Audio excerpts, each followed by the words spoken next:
Okay, yeah, Christmas, 1998. I do not remember dates that well, but I know very distinctly where I was. December 25th, 1998, I was in a hospital. A few months before that, I had a pain in the side, and finally, when I decided I should go in, the pain went away very quickly, and they thought, well, it probably was a kidney stone.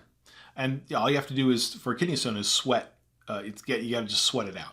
A couple months later, this is 98, so Teague is 4.5 at the time. Perfect age for Christmas. So I had the day off, but I started feeling ill very quickly after that. And it was that same kind of pain in the side that I almost had to kind of lean into. And I thought, it's a kidney stone. I'm just going to have to sweat it out. Finally, I do get a little rest. I sleep in the green chair in the living room, and when I wake up, I feel better. I think my body's relaxed a little bit. I can kind of stay in the chair, and we can do Christmas, which is so Santa had come. Teague was able to have Christmas. I remember staying in the chair and was able to play with her a little bit, and I felt okay. But your mom had been waiting for me to cry uncle at any moment and get to the hospital that whole night. I know. So once soon it started getting worse, it was like, okay, let's go in. Christmas Day is a terrible day to be at the hospital. I remember the nurse saying that half the people don't need to be here. They're just lonely for Christmas. I needed to be there. So we spend a long time in the kind of lobby. They finally get me into a room. They start looking through. Again, we're still thinking kidney stone at this time, or we don't know what it is. I'm on a gurney in this other room. They took some vitals. The nurse went away. And I remember saying something to your mom, and when we relayed the story, I said something else which I don't remember. But then right after that, I fainted for the first time in my life. So I went just backwards. And as your mom said, it was like the Titanic. And she thought I probably had died right there. And she went looking for a nurse. So I wake up and I'm staring at the lights of above me in this room. And I don't know where I am. And my head's kind of tilted back off the gurney. And it's like, why? Oh, I'm in the hospital because why am I in the hospital? And the pain hits me. Later, they said that's probably where my appendix had burst, which can be a deadly situation in a burst appendix. But they don't know it's the appendix yet. So they try to get me some tests. And there's one test that we go into a room and they have me swallow some dye, and they're going to see where the dye goes. Again, you have to lay still for a few minutes here, and I'm thinking, I can do that. I'm feeling okay. As I was laying there, the pain started really coming on strong.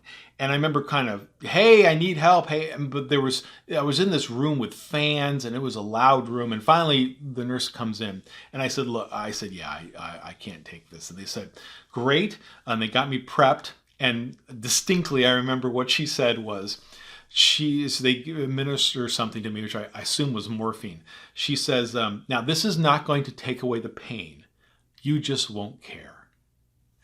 A great line. And that's exactly what it was. I remember after a while, I kind of felt the pain, but it felt isolated, like it was inside of a basketball. It turned out that it's not going to be a kidney stone, that it's an appendix. We need to get in there and do surgery right away. Christmas Day surgery. I remember talking to the surgeon. This part I don't remember if Leanne related the story to me or I think so. I think it was told to your mom, not me. But the line was, well, when it comes to pain, there are Swedes and Italians. And your husband's a Swede, meaning I've been in a lot of pain, but I'm not complaining about it. I guess there's some people that just complain all the time. But I do remember getting wheeled in to surgery and seeing that light like you see in all the movies, that the round cabala. It's very distinct.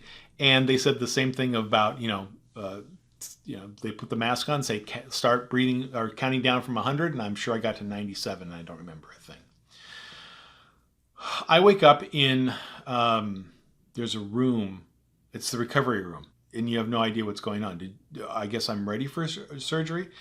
And the nurse explains to me I've already had it. I'm in the recovery room. And at one point I say, okay, can you just hold my hand? And she did. But at one point, when Leanne comes in, they say, oh, are you his wife? And she says, yes. She goes, good, because he's been like asking for you nonstop. And I don't remember asking for it nonstop, but I'm sure I did it several times. I was loopy for a couple days. My best friend Eric had his new fiance was in town for the first time, and so I met them kind of loopy, and I remember going in and out of consciousness with them, and they might have been there for 20 minutes and I might have been conscious for 5 of it. And I do remember finally, it was a couple days later, coming back, and then a few days later I remember having visitors, and the first non-family visitors were Chris and Stephanie, who've known me the longest. And I do remember sitting there in that same probably green chair that I was a week before when I was ill. And Stephanie looked at me and she said, "I've never seen you so thin or spacey in my entire life." And I wish I'd kept some of the thin, but at least I got rid of the spacey at some point.